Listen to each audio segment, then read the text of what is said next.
prvom rade to bol prípravný zápas. To znamená, že prípravný zápas, charakter bude mať vždycky taký, že sa tréner snaží otestovať všetkých, ktorých má dispozícii na lavičke.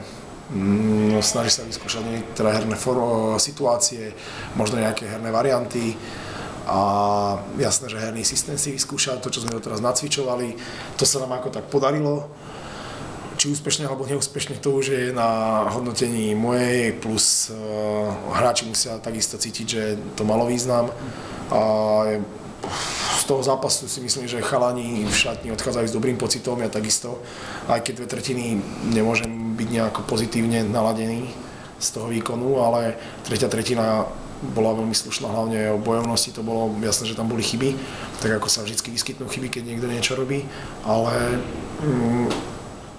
s tou bojovnosťou a nakoniec s tým záverom, s tými gólmi môžeme spokojní. 5 gólov je dosť, čo sme dali, zase 5 gólov je veľa, čo sme dostali.